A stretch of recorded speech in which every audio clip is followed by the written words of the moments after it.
Salam, chers étudiants. Aujourd'hui, je vais vous parler de la hiérarchie des lois en Algérie. Effectivement, il est important de connaître les différentes lois et codes qui régissent la profession médicale. Car, jadis, la profession, c'est-à-dire le travail du médecin, n'a jamais été mis en cause, surtout avant le 19e siècle. Il n'a jamais été jugé par le malade ou bien la société. Mais avec l'évolution et le développement rapide de la science médicale, à savoir actuellement on peut donner naissance à des enfants en dehors de l'utérus, c'est la PMA, comme on peut transplanter des organes, voire des viscères d'un mort vers un vivant. Toutes ces nouvelles méthodes qui permettent d'améliorer la qualité de vie de l'être humain nécessitaient un cadre législatif pour la contrôler.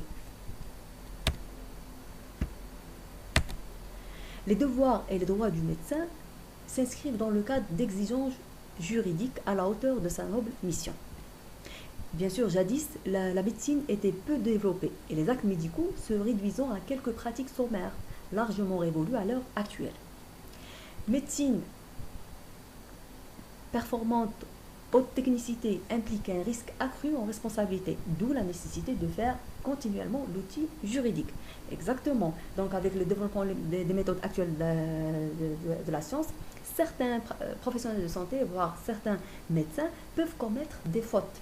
Mais en commettant ces fautes-là, il faut le contrepartie, c'est-à-dire le malade, il demande souvent une réparation, une indemnisation de cette faute commise, et par conséquent une indemnisation, un dédommagement du dommage subi.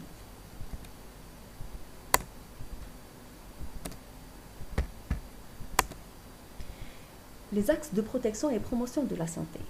Elles contiennent le développement de la prévention, la distribution des soins en fonction des besoins de la population, la protection sanitaire prioritaire des groupes à risque et l'éducation sanitaire. La loi sanitaire, parmi les lois, plutôt c'est la loi principale qui régisse ce cadre médical, qui régisse cette profession médicale. La loi sanitaire est constituée d'un ensemble de chapitres réunis en plusieurs titres.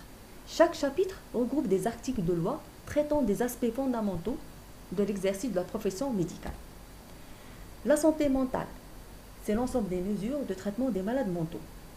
Souvent, ces malades mentaux, sous un certificat établi par un psychiatre ou bien à la demande de la famille, font l'objet d'un emplacement ou bien d'une hospitalisation d'office. Également, cette loi sanitaire traite le côté des prélèvements et transplantations d'organes.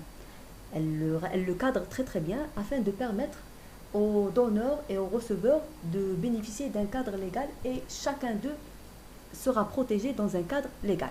Les modalités d'obtention du consentement du donneur vivant et décédé, donc le consentement en cas de don d'organes, que ce soit pour le vivant ou le mort, il est primordial. Les conditions légales des prélèvements et transplantations d'organes comportent l'anonymat, la gratuité du don, l'innocuité du don pour le receveur, c'est-à-dire que ce don ne doit pas représenter un danger pour le receveur.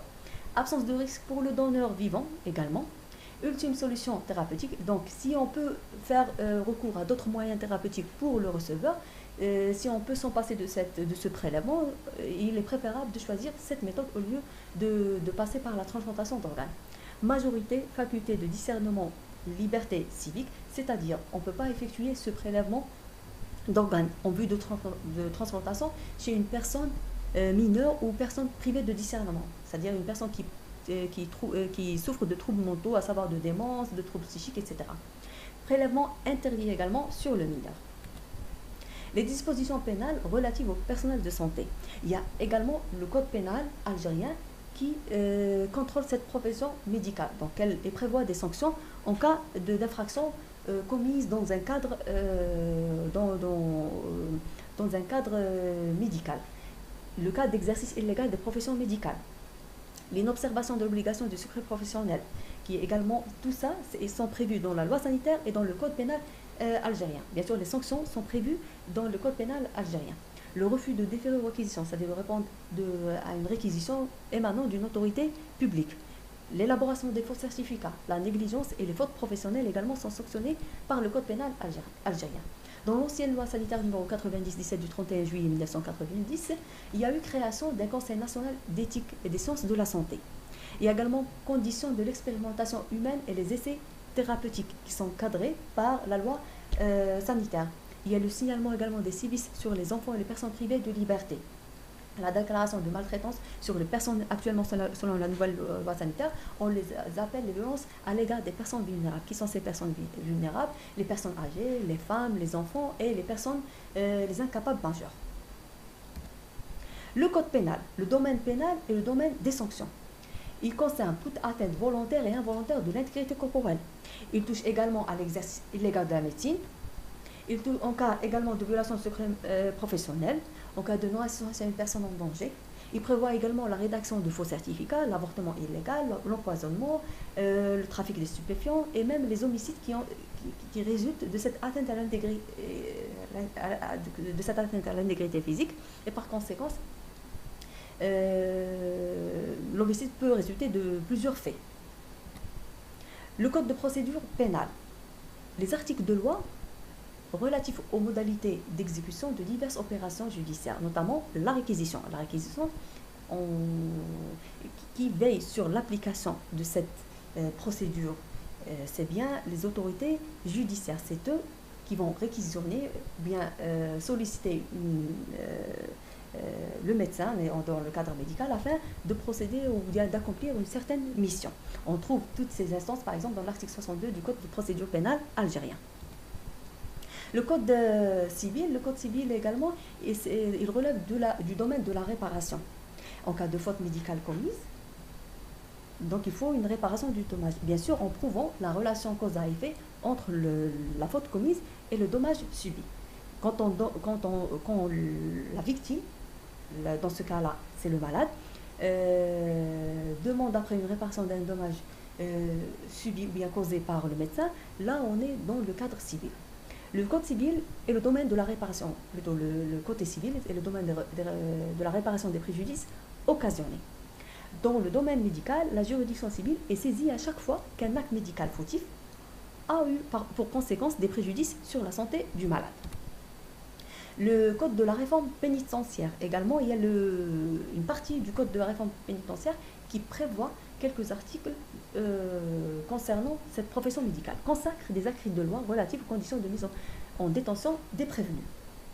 Ces personnes-là c'est des personnes qui ont un statut à part car elles sont privées, soit pendant une longue durée, voire soit pendant une certaine durée, d'une durée limitée, de leur liberté. Également la Constitution, c'est-à-dire Destour. La Constitution également, il comporte plusieurs articles et il veille à la protection du citoyen comme une entité physique et morale. La Constitution garantit les droits et libertés individuelles et protège la règle du libre choix du peuple. Dans son article 54, tous les citoyens ont droit à la protection de leur santé. Ça, c'est un droit. Donc, la santé, l'accès à la santé est un droit pour tous les citoyens. L'article 34, l'État garantit l'inviolabilité de la personne humaine. Toute forme de violence physique ou morale ou d'atteinte à la dignité est proscrite. Donc, on ne peut pas toucher à l'être humain. C'est prévu par la Constitution. Il y a également le Code de la famille qui prévoit un côté de la profession médicale. Toute personne complètement ou partiellement incapable du fait de son jeune âge ou de sa démence est légalement représentée par un tuteur légal. Donc, si on a affaire à des mineurs, vous, les futurs professionnels de santé, vous avez affaire à un mineur ou à une personne, à un incapable majeur, c'est-à-dire une personne qui présente des troubles, elle ne peut pas se prendre en charge. Voilà. Là, il faut faire appel au tuteur légal. Vous ne pouvez pas traiter avec cette personne, ces personnes-là, parce que c'est des personnes qui nécessitent des représentants légaux. Tout ça est prévu dans le Code de la famille. La Déclaration universelle des droits de l'homme, adoptée et proclamée par l'Assemblée générale des Nations unies en 1948. Et donc, cette charte internationale visant à la protection et la promotion des droits fondamentaux de l'homme. Donc il y a le droit de l'homme qui prévoit la protection de l'homme. Constitué de 30 articles dédiés au respect des libertés et de la dignité de la personne humaine. Donc cette question de respect de l'être humain comme une entité physique et morale, elle revient toujours. Donc tout ça, disons, tout ça s'exerce dans l'intérêt de protéger l'être humain. Convention relative aux droits de l'enfant, adoptée par l'Assemblée générale des Nations unies le 20 11 1989, vise à la protection de l'enfance dans le monde. Cette convention elle est constituée de 54 articles ratifiés par l'Algérie en 1992, le 19 décembre 1992. Voilà, ça c'était d'une façon très courte et bref un résumé sur les textes législatifs et réglementaires qui touchent ou bien qui abordent ce côté légal de la profession médicale. Je vous remercie pour votre attention. Merci.